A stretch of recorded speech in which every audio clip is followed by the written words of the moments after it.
Movie के शुरू में एक लड़का मेटल के एक ऐसे रूम में है जिसके 6 दरवाजे हैं। इन दरवाजों के दूसरी तरफ भी बिल्कुल ऐसे ही मेटल से बने खाली कमरे थे। ये लड़का एक रूम के अंदर इस उम्मीद से जंप करता है कि शायद वहाँ कोई इस जगह से निकलने का रास्ता होगा, पर अचानक ही उस रूम की दीवारों से कुछ पिलर बाहर निकलती हैं और एक पिलर लड़के के जिस्म के आर पार हो जाता है।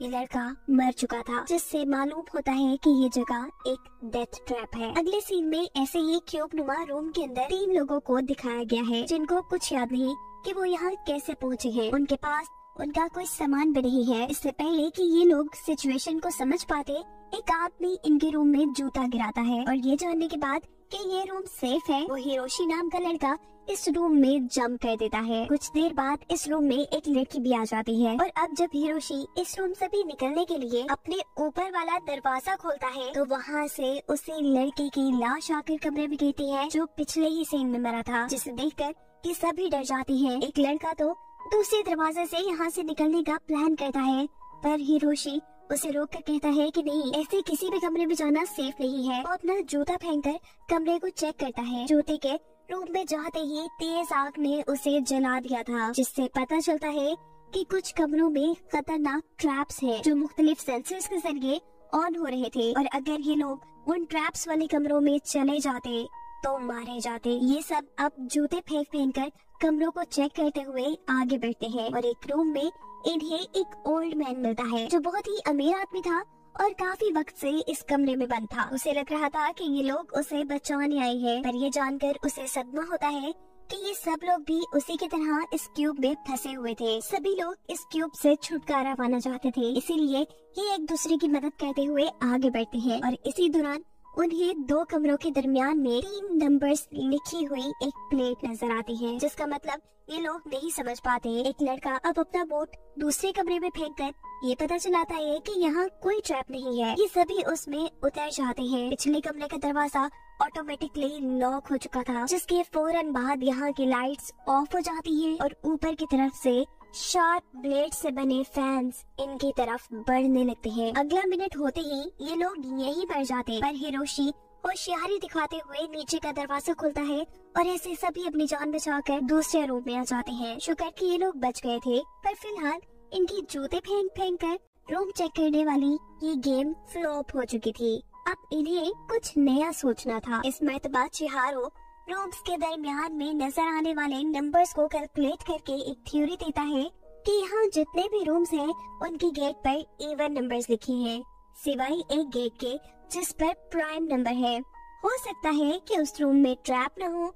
अपनी थ्योरी को प्रूफ करने के लिए वो लड़का अपनी जान पर खेलकर उस रूम के अंदर जंप कर देता है। ओह गॉड, उसकी ये थ्योरी सच निकली। यहाँ कोई ट्रैप नहीं था। अब इसी फॉर्मूला को यूज करते हुए ये एक के बाद एक रूम में जा रहे थे, लेकिन जैसे उनका सफर खत्म ही नहीं हो रहा था, रूम से बाहर निकलने का कोई रास्ता था ही नहीं। आखिर में वो एक ऐसे कमरे में आकर रुकते हैं जिसके साथ जुड़े बाकी सब कमरों की एंट्रेंस पर इवन नंबर लिखे हुए थे, मतलब उन सभी कमरों में ट्रैप्स हो सकते थे। ये वापस पिछले कमरे में जाने का फैसला करते हैं, पर वो दरवाजा तो परमानेंटली लॉक हो चुका था। सब चिहारों को दोबारा कैलकुलेशन करने को कहते हैं, लेकिन सब फ्लॉप था। ये एक एक करके अब सारे रूम चेक करते हैं और इन्हें मालूम होता है कि यहाँ एक रूम ऐसा मौजूद है जिसके अंदर साउंड सेंसर है। ये लोग बगैर आवाज किए उस रूम से गुजरकर दूसरे रूम में जाने का फैसला करते हैं और जब आखिरी लड़का उस रूम से गुजरकर दूसरे रूम में आ ही रहा था तो गलती से उसका जूता साउंड सेंसर वाले रूम के अंदर गिर जाता है। शोर की वजह से यहाँ लेजर ट्रैप एक्टिव होकर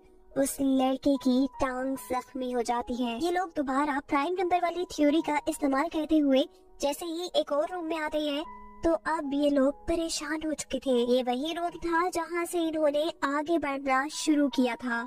वो इस जगह से निकल ही नहीं पा रहे थे। चिहारो दोबारा कैलकुलेशन करता है और कुछ सोचते हुए ये लोग इस थ्योरी पर पहुँचते हैं कि जिस जगह वो मौजूद है ये एक क्यूब नुमा जगह है। सिर्फ यही नहीं, ये क्यूब घूम भी रहा है, बिल्कुल ऐसे ही जैसे पजल क्यूब को सॉल्व करने के लिए हम उसकी साइड्स घुमाते हैं। इसीलिए शायद भी लोग इस जगह से कभी बाहर नहीं निकल सकते। हिरोशी ये सुन पागल हो चुका था। वो कहता है नहीं, ऐसा नहीं हो सकता, मैं रुक नहीं सकता क्योंकि मेरे पास वक्त नहीं है। मेरी वाइफ मेरा इंतजार कर रही है।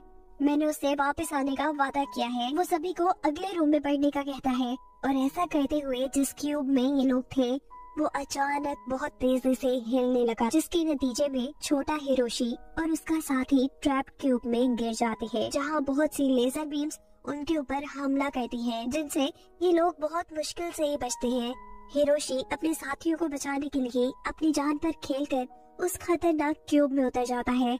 इन दोनों को बचाकर वो सेफ क्यूब में भेजता है, पर उसकी बुरी किस्मत वो लेजर्स का शिकार होकर मर गया था। उसकी मौत से सभी सदमे में थे। अगले कई घंटे ये लोग हिरोशी के मरने के गम में रहते हैं और फिर दोबारा हौसला करते हुए यहाँ से निकलने की कोशिश में लग जाते हैं। चिहारो एक नई कैलकुलेशन करते हुए इन सबको बताता है कि गेट्स पर लिखे हुए जिन नंबर्स को ये लोग इवन और प्राइम नंबर समझकर आगे बढ़ रहे थे, असल में वो नंबर्स इस बड़े क्यूब के अंदर छोटे छोटे क्यूब्स की डायमेंशन बता रहे हैं, एक्स, वाई और जेड एक्सेस पर। वो अब और बड़ी कैलकुलेशन करते हुए फाइनल रिजल्ट निकालता है कि अगर वो लोग वाई एक्सेस को फॉलो करते हुए आगे बढ़े तो इन्हें सेफ रूम भी मिलेंगे और कुछ ही रूम्स पार करने के बाद ये लोग क्यूब के एज यानी किनारे पर भी पहुंच जाएंगे, जहां से बाहर निकलना आसान होगा और इस टॉर्चर भरी जिंदगी से उन्हें आजादी मिलेगी। इसी फॉर्मूला को फॉलो करते हुए ये लोग एक रूम में आ जाते हैं। यहाँ इन्होंने कुछ देर रेस्ट करने का फैसला किया था और वो ओल्ड मैन यहाँ इन सब लोगों से कहता है कि मुझे लग रहा है कि ये मेरे दुनिया में किए हुए गुनाहों की सजा है। शायद हम इस जगह से कभी नहीं निकलेंगे। मैंने बहुत से लोगों को धोखा दिया था और ये मेरी सजा है। उसके ऐसा कहते ही ऊपर से लोहे के रॉड्स आकर नीचे कहते हैं और ये क्यूब 2 हिस्सों में डिवाइड हो जाता है। इस क्यूब के साथ उनकी टीम भी अब आधी आधी डिवाइड हो चुकी थी। ये लोग अब अलग अलग ही आगे बढ़ने का फैसला करते हैं। ओल्ड मैन और शिंजी दोनों को ही मैथ नहीं आता था, लेकिन हार वो भी मानने वाले नहीं थे। चिहारो, वो लड़की और उनका दूसरा साथी अब अपनी कैलकुलेशन करते हुए आगे बढ़ते हैं।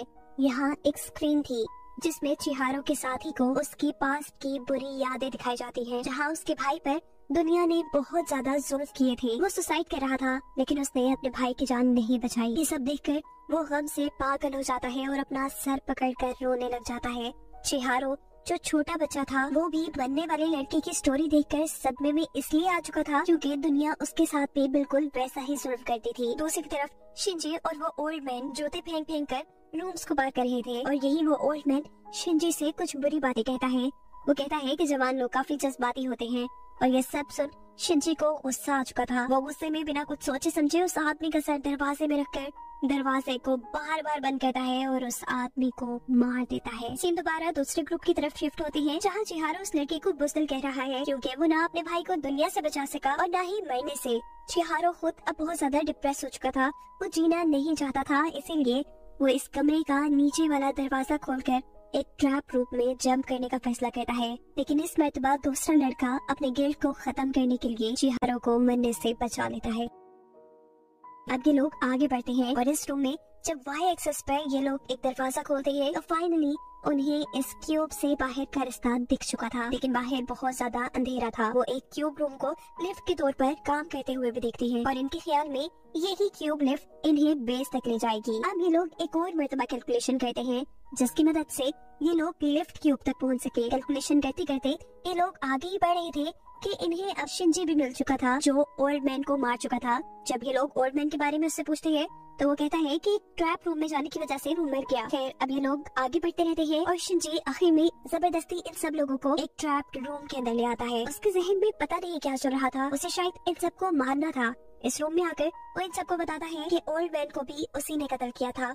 इस लड़के से डरकर चिहारो और वो लड़की एक दूसरे क्यूब में चले जाते हैं, जबकि उनके दूसरे साथी को शिंजी बहुत मारता है। वो लड़का पूछता है कि तुम आखिर मुझे मार क्यों रहे हो, तो शिंजी बताता है कि वो बस अपना बदला ले रहा है उस चीज का जो दुनिया वालों ने उसके साथ किया। वो एक लोकल शो पर काम करता था जहाँ उसके मालिक के साथ साथ वहाँ आने वाले सभी लोग उसकी बहुत बेइज्जती करते थे। इसी चीज ने इंसानों के लिए उसके दिल में नफरत पैदा कर दी और यही वजह है कि वो ना अब खुद जीना चाहता है और ना ही दूसरों को जिंदा देखना चाहता है। शिंजी अब गला दबाकर इस लड़के को मारने ही वाला था, लेकिन आखिरी वक्त पर उसे अपने मरे हुए भाई की याद आती है जिसे वो बचा नहीं पाया था। वो अब हिम्मत करता है और अपने आप को बचाने की कोशिश करता है। इससे पहले कि वो शिंजी की ताकत के आगे खत्म हो जाता, इस ट्रैप रूम में से ऊपर से कुछ सलाखें आकर शिंजी को ही लग जाती हैं और शिंजी मर जाता है। चिहारो और वो लड़की दूसरी गेट पे खड़े ये सब कुछ देख रहे थे और शिंजी के हाथों बचने वाला ये लड़का अपने दोनों साथियों को इस कमरे से बाहर निकालते हुए अपने आप को इनके लिए कुर्बान कर देता है। फाइनली चिहारो और वो लड़की लिफ्ट क्यूब तक पहुंच चुके थे, लेकिन चिहारो सदमे में था। उसके साथ जितने भी साथी थे वो पीछे रह गए थे, कुछ मर गए थे। ये लड़की उसे सहारा देती है और कहती है सामने देखो, जहाँ से बहुत तेज रोशनी आ रही थी। इसका मतलब था कि चिहारो इस क्यूब की एग्जिट तक पहुँच गया था। वो फाइनली इस टॉर्चर क्यूब से बाहर निकल गया था। चिहारो पीछे लड़की को देखता है और लड़की उसे कहती है तुम जाओ, आगे बढ़ो, अपनी लाइफ जियो, मैं बाकी बचे हुए लोगों को ढूंढने के लिए यही रुकूंगी। यहाँ दिखाया जाता है कि जिस लड़के ने अपनी जान पे खेलकर चिहारो को लिफ्ट रूम तक पहुँचाया था वो अभी भी जिंदा था, लेकिन शदीद जख्मी था। उसने अभी तक अपनी उम्मीद नहीं खोई थी। उसे यकीन था कि वो कभी न कभी इस क्यूब में से निकल ही जाएगा। जबकि कहानी में ट्विस्ट यहाँ आता है कि वो लड़की जो इस क्यूब में बचे हुए लोगों को लाने के लिए वापस गई थी, असल में उसी लड़की ने इस क्यूब के अंदर ये डेथ ट्रैप बनाया है। हम देखते हैं कि वो अपनी आंखों के अंदर ही सभी बच जाने वाले लोगों को मॉनिटर कर रही है और अब एक नए ग्रुप के पास पहुंची है जो इस क्यूब में फंसे हुए हैं, बिल्कुल ऐसे ही जैसे वो चिहारो के ग्रुप के पास पहुंची थी। और इसे दिखाते हुए ये कहानी यहाँ खत्म हो जाती है।